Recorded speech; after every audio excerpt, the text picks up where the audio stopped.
더불어민주당이 추진 중인 검사 탄핵 법조팀 현지호 기자와 더 깊이 알아보겠습니다. 어서 오십시오. 일단 이게 궁금합니다. 검사 4명에 대한 탄핵 이유가 각자 다 다르더라고요. 이게 탄핵까지 갈 만큼 위법한 상황입니까? 아직은 모두 의혹 제기 수준이라서 실제 탄핵까지 이어지긴 현재로선 좀 쉽지 않아 보입니다. 탄핵 소추안을 확인을 해보니 일부는 사실과 다소 다른 내용도 있었습니다. 대선 개입 여론 조작 의혹을 수사한 강백신 검사의 탄핵안에는 강 검사가 특정 언론에 피의 사실을 흘려줬다고 돼 있는데 해당 내용은 모든 언론을 상대로 한 브리핑에서 나온 거였습니다. 네. 또 이게 탄핵 사유가 될까 싶은 내용도 있었는데요. 쌍방울 대북송금 의혹을 수사한 박상용 검사의 경우 과거 울산지검에서 일할 때 청사에서 대변을 넣어서 공용물을 손상했다. 이런 것도 탄핵 사유로 담겼습니다. 검찰청 공안부 민원인 대기실 바닥에 설사 형태의 똥이 대량 발견되었고 확인되지도 않고 확인하기도 어려운 그야말로 의혹 제기 수준인데 일단 검찰은 사실 무근이라 반박한 상태입니다. 탄핵안을 발의하긴 했는데 실제로 탄핵이 되는 거는 또 별개의 사항 아니겠습니까? 의혹만으로도 탄핵이 됩니까? 탄핵의 요건은 헌법이나 법률을 위반했을 때입니다. 또 탄핵할 정도로 사안이 중대해야 하는데요.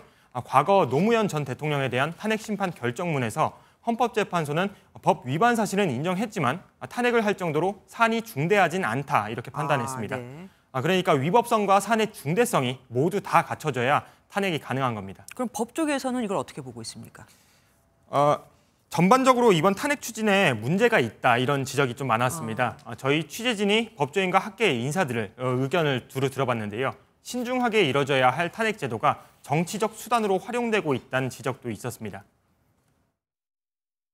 정의를 구현하는 수단이라 해야 되는데 정치적 활용의 도구화자. 우리나라 법치주의 실현에 굉장히 위해적인 요소가 된다고 보거든요.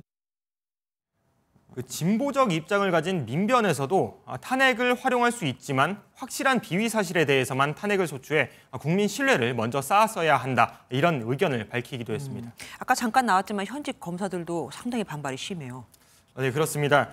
검찰 내부망에 이원석 검찰총장의 발언을 요약한 게시글에는 이 사흘 만에 300건 가까운 댓글이 달린 상태입니다. 상당히 많은 수인데요. 검찰 내부는 그야말로 부글부글 끓고 있는 상황입니다. 취재진과 통화한 한 검사는 조사 명목으로 국회에 불러 망신을 주려는 의도라고 지적하기도 했습니다. 실제로 탄핵이 이루어질 수 있겠습니까? 앞서 말씀드린 것처럼 그 위법 사항이 있어도 중대성이 인정될지는 의문입니다. 기존에 3명의 검사가 탄핵 소추가 돼 있었는데 이 중 1명에 대한 결과만 나온 상태입니다. 그렇죠. 일명 보복 기소 논란이 있었던 안동환 검사에 대한 탄핵 심판이었는데 헌재는 기각을 결정했습니다.